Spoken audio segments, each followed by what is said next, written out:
I ain't never been nothing but a winner. Folks expect that, mainly because it's been true for so long. And that's a good thing. That's the kind of life you want to have. But don't think I ain't never lost. I've lost plenty along the way, believe you me. Being a winner doesn't mean you win everything every time. You're going to lose sometime. The point is you can't just cry when crying won't do you no good. Being a winner is what you do about the losses. Losing never made me want to quit. Losing made me want to fight that much harder. Take another shot. Some people might think that kind of attitude is of having a chip on your shoulder. The way you'd expect a man to think that started out with nothing and really didn't have much prospects of ever having anything. Well, I've known a lot of people who started out with nothing, and they seem satisfied to leave it that way. Maybe I did have a chip on my shoulder. One thing's for damn sure, when I started out, I forevermore didn't have nothing. But my mama, Ida Mae Bryant, was something. She did everything for everybody. Now, we must have eaten pretty good, because I for sure grew up to be a big boy. I was really big for my age all my life. And I was strong as one of those mules I'm plowing. Strong enough to, well, you might have heard the story. When I was about 12 or maybe 14, things get a little harder to remember as you get old, but I know I was already playing football for the Fordyce Redbugs. What in the world have you been up to, Paul? Your clothes is nearly ruined. Oh, why can't you take care of them just once? Mama, you won't believe it, Mama. I wrestled a bear. You what? Wrestled a bear. This man in town, he had a bear he trapped, and he said if anybody could beat that bear wrestling, he'd pay him $5. Oh, what foolishness are you talking about, Paul? A bear? Yes'm. A big old bear, almost as big as me. And I wrestled him, and I won. Are you serious, child? You could have been killed. But I wasn't. I just grabbed him from behind, and then I pinned his arms, and I held on for dear life. Except, well, he did kind of rip up my overalls. Well, I should say he did. Paul William Bryant, what am I going to do with you? It's bad enough that you grow out of your clothes as soon as I can get them. Now you've gone and let some bear tear them to pieces. Sorry, Mama. Well, I suppose we can use that $5 to buy you some new breeches. I don't have the $5, Mama. But what? No, I thought the man kind of forgot to pay me, but I did get a new name. What new name? Everybody started calling me Bear, slapping me on the back and hollering, "Here he is. This boy's a bear." Oh, you can forget about being called a bear. That is not a fit name for a preacher.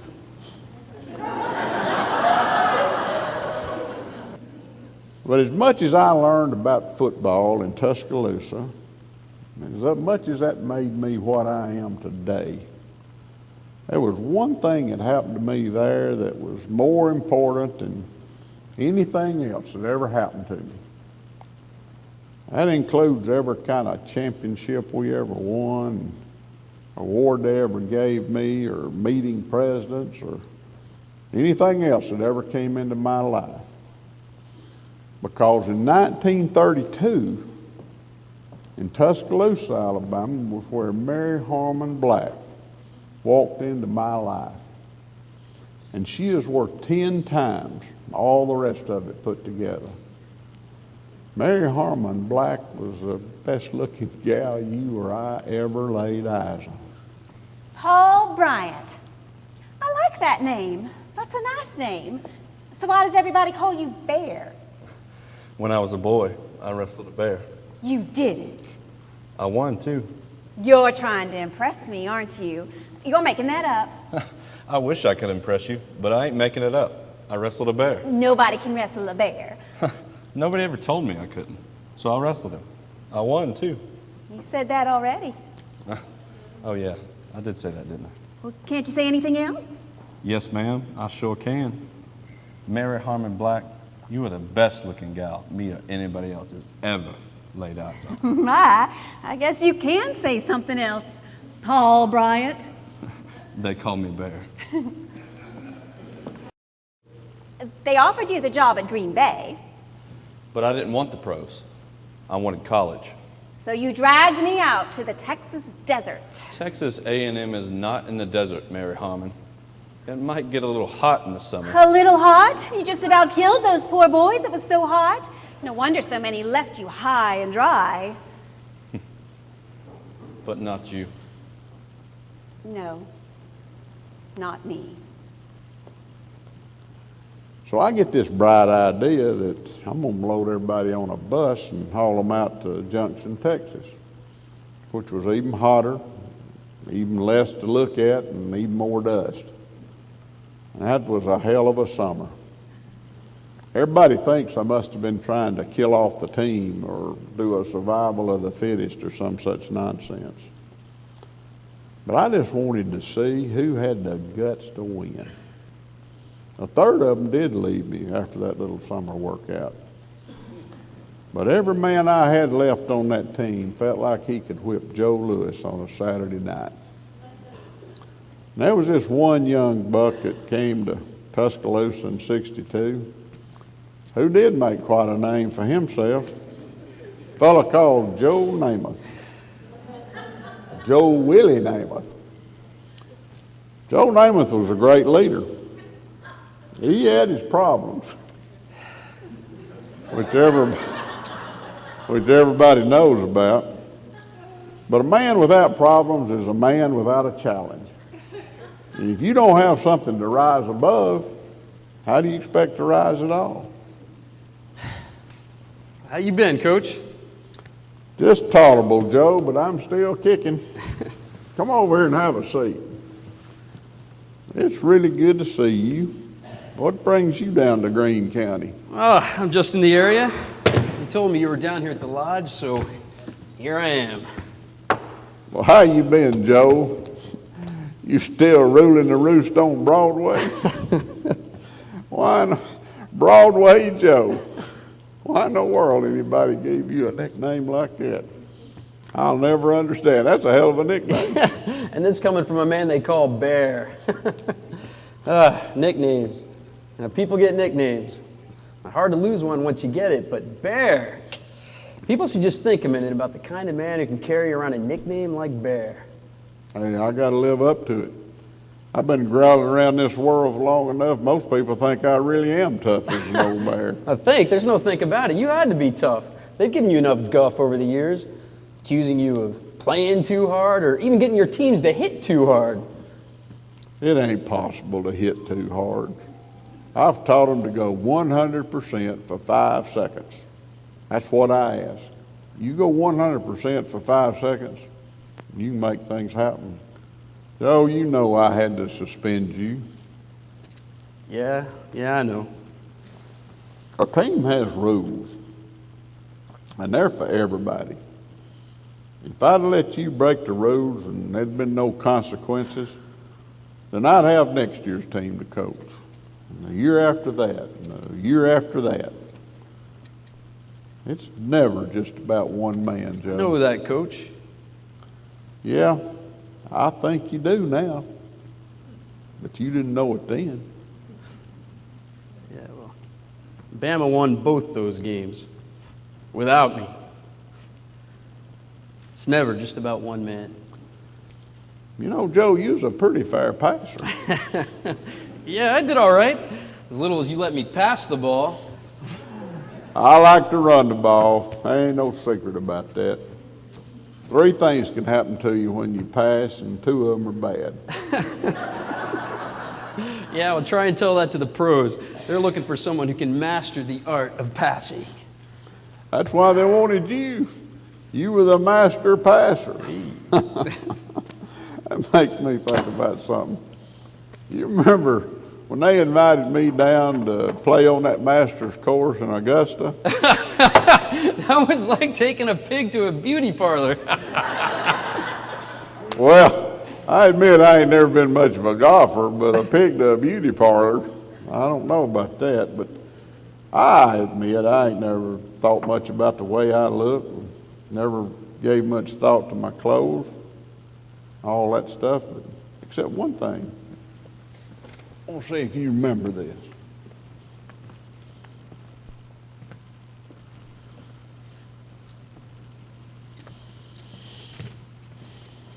You remember where I got this? Yeah, from Sonny Werblin, wasn't it? Yep.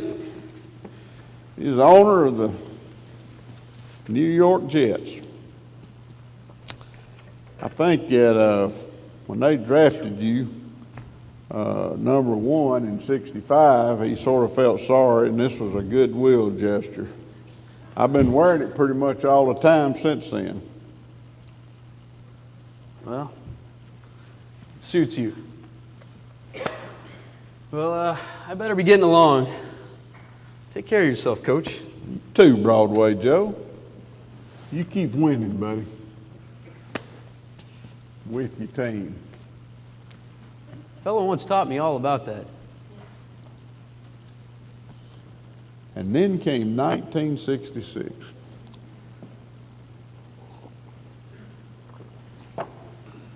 Kenny Staber had come to town in 1964. And in '66, he is our starting quarterback. Snake. They started calling him Snake down in high school down in Foley, Alabama. His coach said he ran like a snake. Whatever that means. But I know run, pass, hand it off, or eat it. It didn't matter. Staber would find a way to beat you. Yeah, I remember that damn tower of his. He came down a lot to congratulate me. Yeah, I guess I needed it. I sure as hell didn't like it. But he did need it. Don't think I climbed up and down those steps for my health. You know, there's an old joke. Fella gets to heaven. St. Peter's showing him around, and they see where all the famous people ended up. Now, there was George Washington throwing a silver dollar across the Potomac, and Abe Lincoln giving the Gettysburg Address. And the fella spies this great tall tower there with a man at the top of it, yelling down at a bunch of football players. Fella says, "Well, I know who that is. That's Bear Bryant, ain't it?" St. Peter says, "Nope, that's God. He just thinks he's Bear Bryant." I like that one. I'm gonna tell that one to Mary Harmon. Coach Bryant was a hard man. Fair, sure, but not always easy to get along with. He really knew how to get your attention.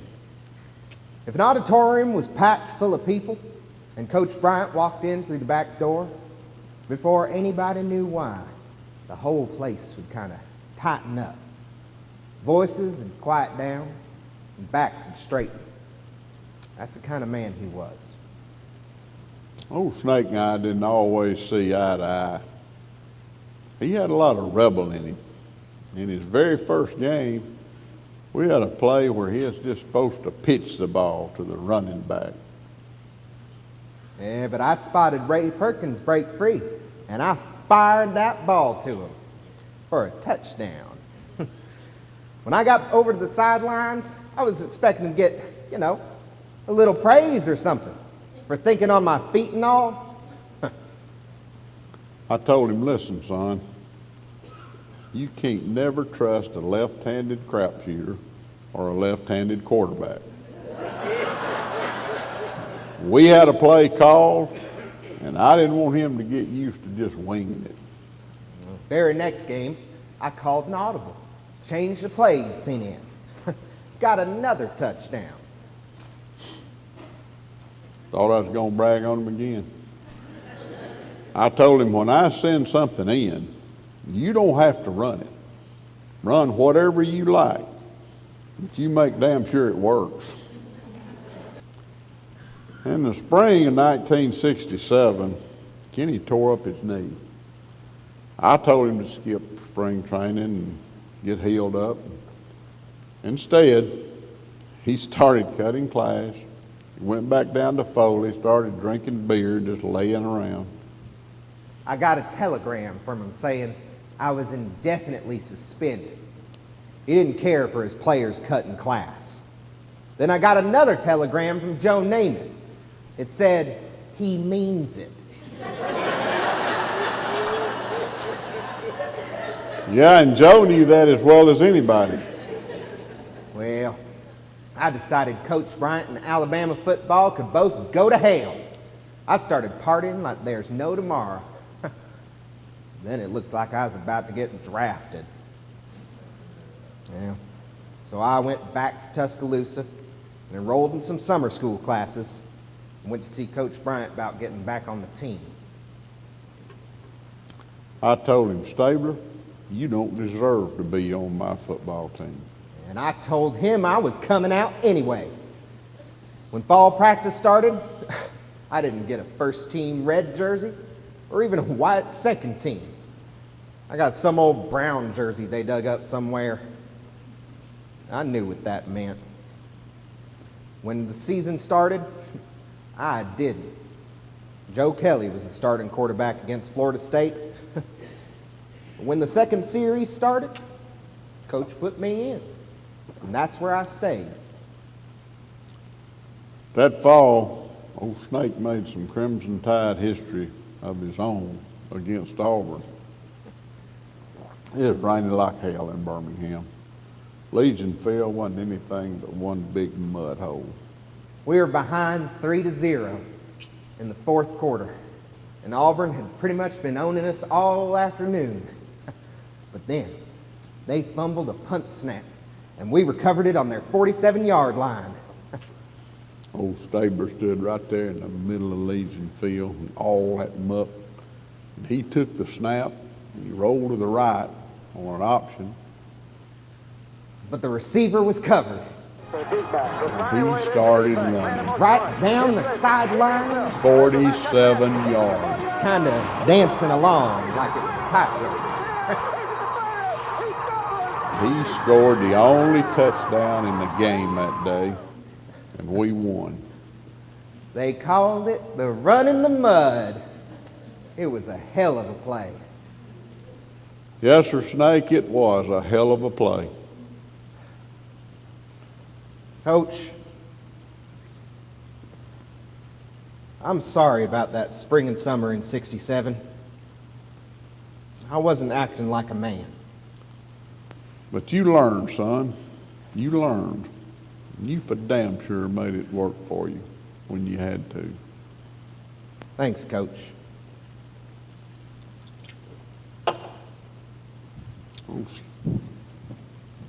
Snake was a good man. He had bad knees just like Namath. But he did a great job for the Oakland Raiders.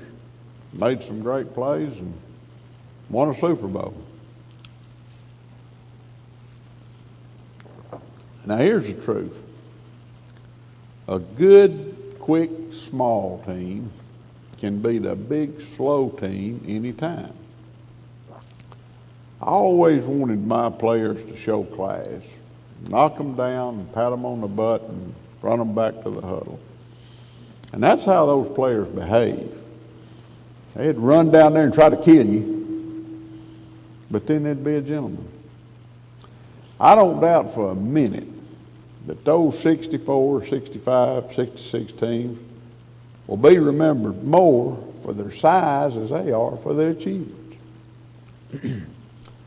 But in '66, with Stabler and one of the best teams that ever played the game. They couldn't achieve one thing nobody else has ever done, and that's 3 in a row national championship. Hell, that 66 team should have won it all. And as far as I'm concerned, they did. They were undefeated and is untied, and they're the best team in the country that year. Now here's what gets me. Michigan State and Notre Dame had played each other to a damn tie during the regular season. You heard right, a tie. It's like they was both kissing their sisters with the other one watching them. When you're number one, you don't play for a tie. But the one that everybody remembers was the 1979 Sugar Bowl. We had one loss that season to USC early on. And Penn State was unbeaten and number one coming into the game. And Joe Paterno's little cocky self came over to me before the game commenced and asked me why I wasn't wearing my hat. I told him my mama taught me not to wear my hat indoors. We didn't do a lot of scoring in that game, and neither team did. But late in the game, we were up 14-7. And Penn State got the ball back with 4 minutes to go. They drove down and had 3rd and goal on the 1-yard line with less than a minute. They was cocky then. Their quarterback actually asked old Marty Lyons, one of our linebackers, said, what he thought they should run. Marty said, you better pass it. They ran, and they didn't make it. They ran again, and they didn't make it. I tell my teams that if you play them jaw to jaw, you'll win it in the 4th quarter. And that's what we did that New Year's night in 1979. You know, I always believe offense sells tickets, but defense wins games and national championships. I hope to hell they never forget that at Alabama. I don't think Penn State will. Ozzie Newsome came from up there in Leeton, Alabama. Unlike almost every other player who ever came to play for me, he started all 4 years, right from his freshman year on. But that was because he wasn't like most players. He came to town full grown and ready to be a champion.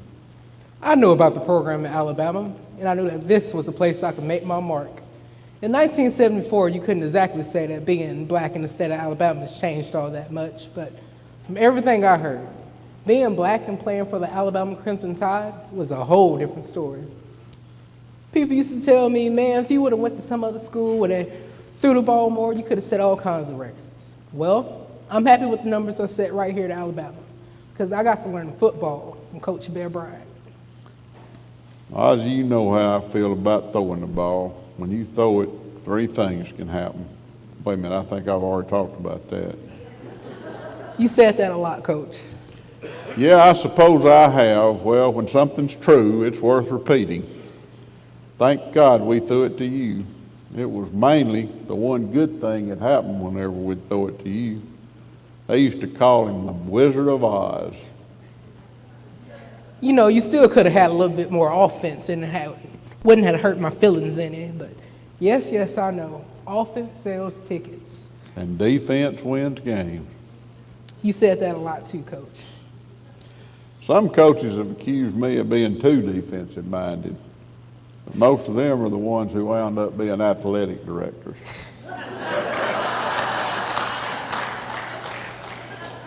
I'll admit, though, there's one pass play I do love. My favorite one is where you just pitch it back to the official after you've made a touchdown. I like that play too, Coach. You got a minute, Coach? Well, Pat Dye, you old son of a gun, come in here, son. Have a seat. course I got a minute. How you feeling, Bear? Well, I felt better, Pat. I won't lie to you. Does it feel a little bit cold in here? Maybe a little. Why don't you try some of this? Don't mind if I do. That'll warm you up there, son. I was thinking about you just the other day, about when you got that job down at Auburn, Pat. Oh, yeah? You ain't never been very happy about that, have you? Oh, it don't matter what I think. Then what was on your mind?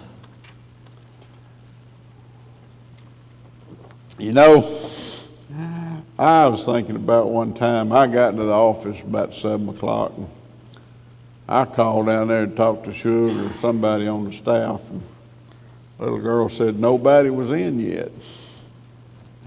I said, "What's the matter, honey? Don't you people take football seriously down there?" I just never felt like that coaching staff took it seriously. Well, what's that got to do with me? Because, Pat, I know how serious you take it. You It told me just not. didn't seem like it was a good fit. You told me not to take the Auburn job. That's just my opinion. You might have come back up here and maybe been my assistant again. Hell, I wanted you to take over when I leave. Bear, if I took over, all they'd ever want was a maintenance man. Somebody to keep doing what you done. Ain't nobody can do that. I sure as hell don't want to do it, and I can't beat you if I'm your assistant. Pat, you know you ain't gonna beat me. And Coach, you know you ain't gonna live forever. Well, that's true, I reckon, but as long as I do, you ain't never gonna beat me. And we'll see. Yes, we will.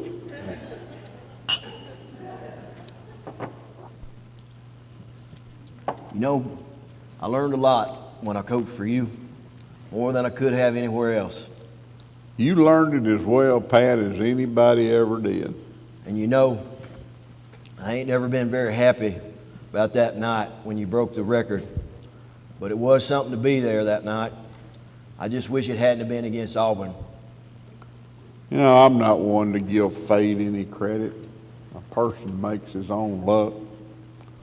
But sometimes you got to wonder if maybe fate didn't play some kind of hand in things. And getting number 315 against Auburn is just one of those things. Yeah, but don't think you're going to win them all against Auburn. For one thing, we got some hosses coming to play down on the plains. There's this fella named Bo Jackson. I know about Bo. We recruited him, and I told him he'd take a year to learn the system, but he'd see a lot of playing time on the field after that, if he worked out. Yeah, well, I told him he'd start right away, so I reckon that's why he come to Auburn. You know, I did learn a lot from you, you old coon hunter, and don't think I ain't too proud to use what I learned against you. Yeah, just how long you think it's going to take you to beat Alabama, Pat? Coach, about 60 minutes. Maybe I kept a few of those tricks for myself. You'll need a miracle to beat me. Well, I don't believe in miracles. I believe in character. That's the best trick I ever got from you, Coach. I'll be seeing you. You keep it between the ditches, you hear? Pat, I'll see you, and you come back to see me anytime. I'll see you, Coach. I'll see you, son. You get to the point when 30 minutes after the last game's over, you start thinking about the next game.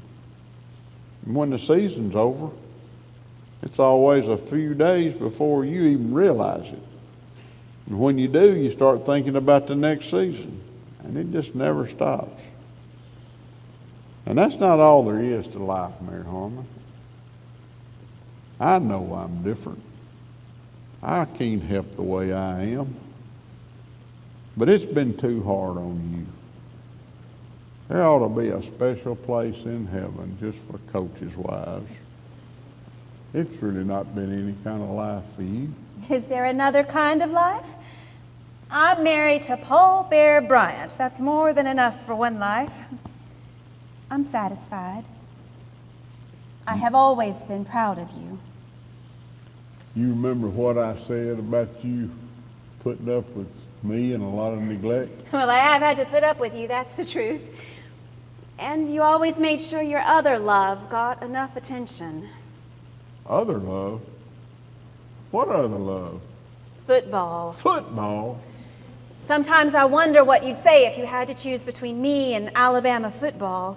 Oh, I know Paul Bryant would choose me. But Bear Bryant might have to think a minute.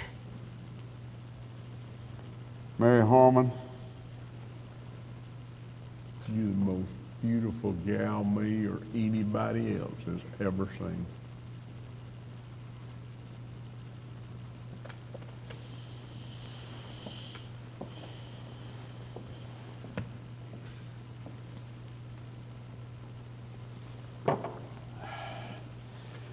You know, it's been a good life. I've had more than my share of victories. Even my defeats were a kind of victory. They always gave me something to overcome, gave me another chance to win. Because when it's all said and done, and there's no more to achieve, there's no goal to cross or battle to fight, when people ask me what I do and what I want to be remembered for, I just have one answer. I never wanted to be the greatest coach in the world. When I walk off the field, I just want to be called a winner. That's how I want people to remember me. Because I ain't never been nothing but a winner.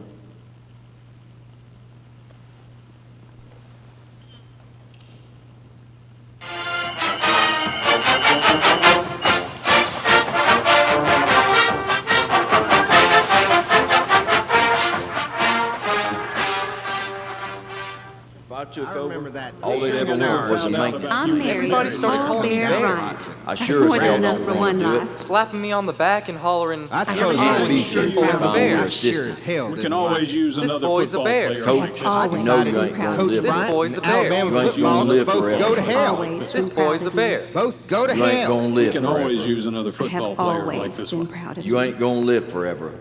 I have always been proud of you. Paul? Paul? Oh, yes, ma'am. It's time to come home, Paul. Yes, ma'am, I reckon it is.